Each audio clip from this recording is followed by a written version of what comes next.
Bonjour les amis, je suis très heureuse de vous retrouver aujourd'hui pour le tirage des énergies de la semaine du 22 au 28 novembre 2021. Alors j'espère que vous allez bien. Moi j'ai été vraiment assommée par cette pleine lune doublée d'une éclipse. Ça n'avait pas eu lieu depuis 1443 je crois, donc c'est pour ça que c'est un peu fort et violent à supporter au niveau des énergies. Et surtout, ça a duré au moins de 3 heures cette éclipse. Alors, elle n'était pas visible depuis la France, mais si vous avez regardé un petit peu sur les réseaux ou à la télévision, on en a parlé. Je vous mettrai là dans le petit coin la vidéo de la pleine lune si vous ne l'avez pas déjà vue. D'ailleurs, vous avez été nombreux à la voir et je vous en remercie pour ceux qui l'ont vue. Voilà, mais bon, c'est bien, comme je dis toujours, enfin, je pense, hein, puisque moi, depuis que je fais ce genre de choses, je vis mieux les choses, même si là, oui, ça a été un peu, ça a bien assommé, quoi. Les énergies ont été très, très fortes. Voilà, chacun réagit à sa façon, mais parfois, ça permet d'avoir une explication sur ses humeurs, sur ses ressentis, sur ce qu'on vit, et d'avoir une explication et de gérer au mieux ce qui est en train de se passer. Donc nous allons voir les énergies pour cette nouvelle semaine qui commencera lundi. Et j'ai tiré les cartes, elles ont moins sauté que la semaine dernière. Bon, on va voir ce que ça donne. Et donc le symbolone nous parle. Voilà, c'est une carte forte. Donc on a l'énergie de la Vierge et du Verseau, de Mercure et d'Uranus. Ouais, donc on a des énergies, beaucoup d'énergie de feu. Donc j'essaie de vous la montrer sans reflet.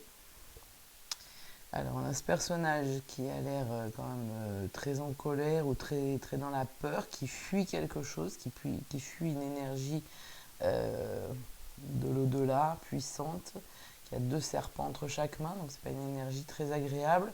Les arbres sont comme après une tornade, les feuilles sont penchées, les branches sont penchées, enfin on a vraiment quelque chose d'assez fort. Alors cette carte, qui est le numéro 62, s'appelle les Furies. Alors on a dans cette carte un esprit de vengeance, un sentiment de paranoïa, de la folie, de la démesure, de la démence et des troubles profonds. Alors effectivement, cette carte nous fait passer le message que nous ressentons certainement un sentiment de culpabilité, que nous avons peur de quelque chose que l'on voudrait fuir, ça provoque un trouble en nous, mais nous réalisons à travers ce sentiment de peur et de culpabilité mélangée que ce qu'elle nous a fait faire ne sont que les conséquences de nos actes et on ne doit pas fuir, on doit affronter notre peur. Alors on doit lutter contre cette peur, hein, puisque la peur est quand même un sentiment qui n'est pas forcément très raisonnable. Et l'univers nous demande d'affronter notre peur pour que il puisse nous envoyer les choses que nous souhaitons voir arriver.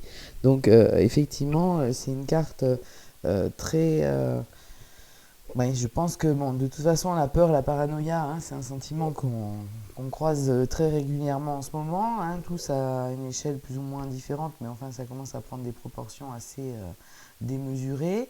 Donc, on est effectivement dans la démesure et dans un sentiment qui est compliqué.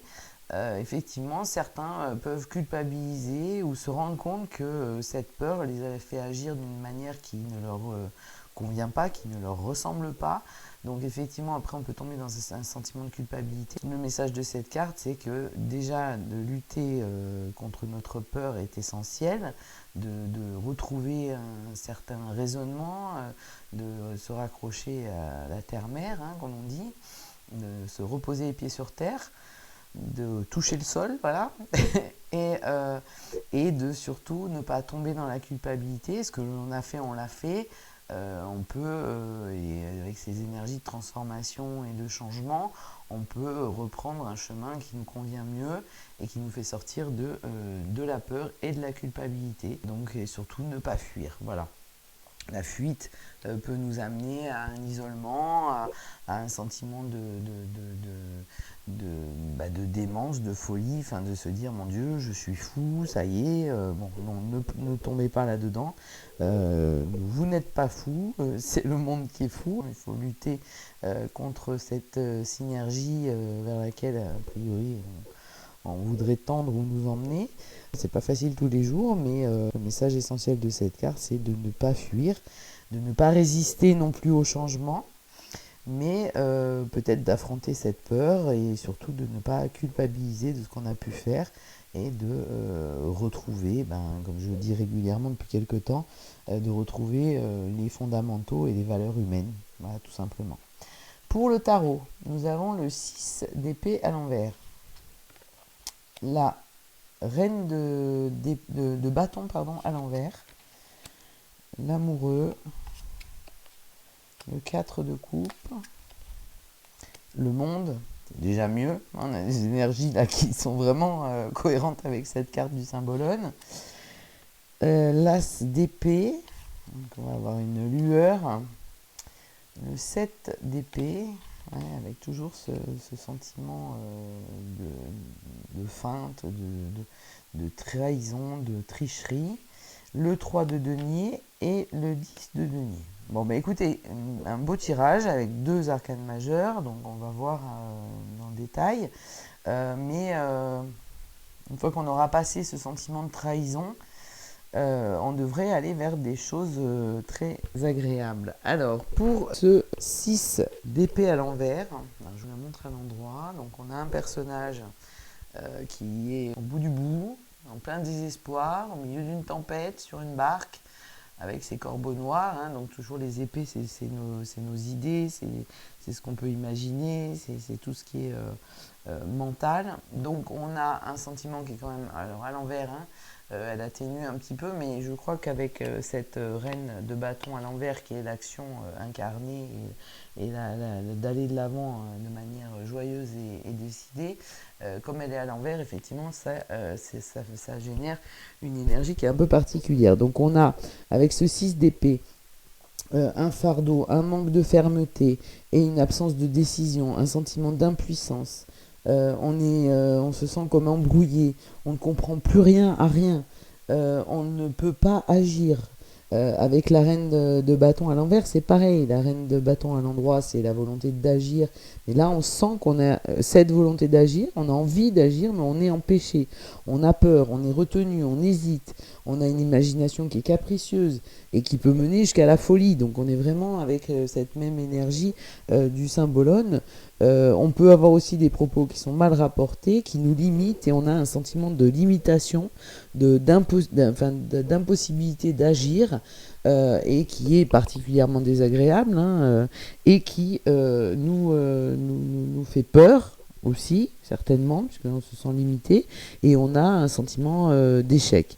Alors non, on ne tombe pas dans l'échec, puis avec l'amoureux, donc avec cette arcane majeure, qui est très très belle dans ce jeu, on a une énergie de feu, donc ça veut dire que ça va se terminer, qu'il y a quelque chose qui va se transformer, qui va changer. Avec l'amoureux, donc dans le tarot de Marseille, c'est l'amoureux, là c'est les amoureux dans le Rider-Waite. On a une reconnaissance, on a la possibilité avec l'autre ou avec les autres. Alors si vous interprétez ce tirage à titre personnel, il y a certainement une union, une amitié ou un couple, de toute façon que ce soit amoureux ou amical, qui va permettre de transformer les choses et de sortir de cette espèce de torpeur, même si a priori ça va se faire de manière lente, puisque là on a encore le 4 de coupe, mais on va y venir. On a de toute façon un choix, on a de nouvelles relations en amour ou en amitié, on a des échanges, donc on va vers l'autre et on a l'union.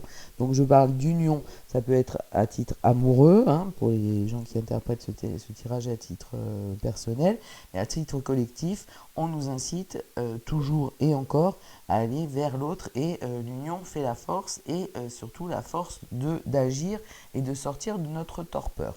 Le milieu de semaine va être un petit peu lent, mais avec cette carte qui est centrale, et centrale dans le jeu, mais aussi dans l'énergie que je ressens. On a le monde, donc pareil, le 4 de coupe, c'est une espèce de passivité, de repli sur soi, d'ennui, d'impatience, de trouver le temps trop long, d'être un peu désabusé, je le redis encore une fois. Alors la carte, qu'est-ce qu'elle m'a fait cette carte? Il y a de l'eau, voilà, donc ça c'est super. Bon, je vais sécher après. Donc un sentiment d'être désabusé, et d'énergie qui est pas enthousiasmante, enfin qui n'emmène pas vers l'action. Mais on voit que si on tourne la tête là, autant on a quelque chose de relativement neutre, mais si on tourne la tête, on a l'énergie lumineuse de notre quatrième coupe, parce qu'on a le visage tourné vers les trois coupes qui sont vides, mais la quatrième est pleine et elle est lumineuse et elle est pleine d'énergie positive. Donc il faut regarder aussi, je le redis, je l'ai déjà dit la semaine dernière, il faut regarder les choses en face. Il faut aller vers la lumière, il faut aller vers le positif.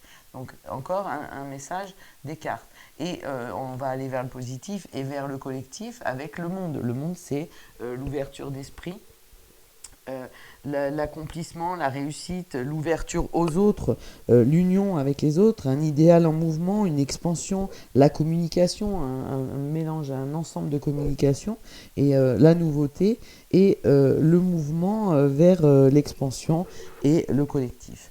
Donc effectivement, on regarde vers les choses positives et on se rend compte que avec en plus cet as d'épée, effectivement je l'avais oublié, hein, je regardais les arcades majeures, mais avec cet as d'épée qui effectivement lui va nous parler de l'esprit vif, d'une décision à prendre, d'un nouveau mode de pensée, donc d'un changement et surtout d'une lueur instantanée.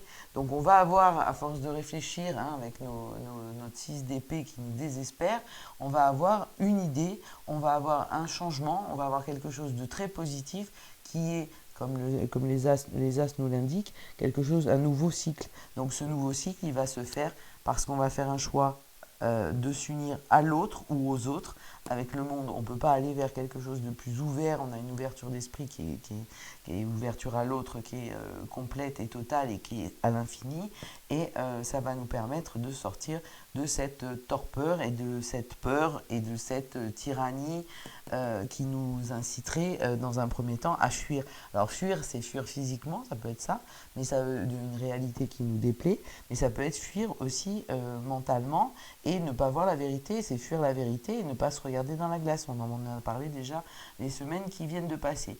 Alors reste encore cette carte du 7 d'épée qui nous parle de trahison, de volonté de détourner l'attention de quelque chose d'important. Donc on a peut-être aussi encore cette envie de ne pas voir la réalité en face, mais je pense au regard des cartes qui sont autour que nous avons tout intérêt à regarder cette vérité en face, à regarder ces changements en face et à prendre le cap de ces changements plutôt que d'y résister et de ne pas vouloir voir les choses différemment. Et tout ça, les cartes sont très claires avec un collectif et une union les uns les autres. Le 3 de Pentacle, lui, nous renforce dans ce travail d'équipe, nous parle de travail d'équipe, de coopération, de talents qui sont mis en avant parce que l'union des talents fait quelque chose de merveilleux, et une planification collective, c'est-à-dire qu'on va faire des plans à plusieurs, puisqu'on aura fait le choix de s'unir, et les possibilités sont immenses avec ce monde, et on sent un changement et un mouvement qui se fait, avec cette énergie de la carte 21 du monde, qui est la plus belle carte du tarot et des arcades majeures. On a vraiment, avec ce cercle et ces énergies de cercle, on a des possibilités infinies si on s'unit les uns les autres. Et donc c'est confirmé avec ce 3 de denier et encore plus renforcé avec ce 10 de denier qui lui est la réalisation, la famille, l'union du collectif, le partage, l'harmonie et tout ça dans une maîtrise du matériel. Donc effectivement, avec ce 10 de denier, on va vers quelque chose où l'union du collectif nous permet d'avoir une stabilité matérielle. Alors peut-être qu'on pourra faire face à une crise en s'aidant les uns les autres ou en étant solidaires. Voilà, c'est cet aspect aussi qui peut être important. Et on ira vers quelque chose avec toujours ce cercle. Alors certes, c'est le symbole du denier, mais on l'a aussi sur l'as d'épée, c'est-à-dire que le mouvement va s'enclencher. Donc on devrait sentir des énergies cette semaine pour le coup de changements profonds. De toute façon, les changements, ils sont là. On l'a vu avec cette pleine lune. Il y a une transmutation, une transfiguration, des changements qui sont très forts, qui sont en train de se faire. Alors effectivement, nous, petits humains sur cette planète et petites poussières, nous ne nous en rendons pas compte. Nous, on voit ce qu'on nous impose à la télé ou dans les médias, on voit ce qui se passe à notre petit niveau, mais pour l'instant, on ne voit pas les effets du changement. Si vous avez l'occasion, et je ferai, je pense, soit d'ici la fin de l'année, soit en début d'année, l'année 2022 ne va pas être une année miraculeuse au niveau des changements d'énergie. On est toujours dans le changement. Le changement se fait, mais il se fait à la vitesse des planètes. Donc c'est pour ça aussi que c'est très instable en ce moment, qu'on ressent des choses très contradictoires. On est fatigué, fatigué parce qu'il y a la pression de tout ce qu'on a vécu depuis un peu plus d'1 an et demi, mais on est fatigué aussi par ces énergies qu'on l'on ressent et qu'on ne comprend pas forcément. Donc c'est pas parce qu'on ne comprend pas, d'abord quand on comprend pas, je pense qu'il vaut mieux essayer de comprendre. Et si on n'arrive pas à comprendre, c'est que c'est pas le moment pour comprendre. Donc plutôt que de fuir et de dire, de s'enfermer, faire l'autruche et de ne pas voir la réalité en face, essayez au moins de rester dans un sentiment d'humanité, de partage et d'union du collectif pour que chacun, parce que tout le monde vit la même chose, il y en a qui ne veulent pas le voir, certes, mais qu'on ne veuille pas le voir, c'est un choix, mais on ressent tous les énergies de façon différente, par le stress, par l'énervement, par la peur, par la paranoïa, par l'attente, par l'impatience, enfin, voilà, on le ressent tous à notre façon.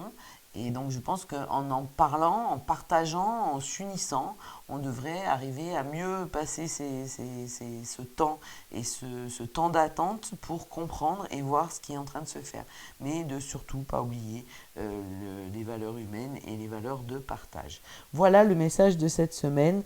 Nous continuons à subir ces énergies. Je vous souhaite une très très belle semaine, une très très belle journée, une très très belle nuit si vous m'écoutez la nuit. Et je vous donne rendez-vous la semaine prochaine. Au revoir.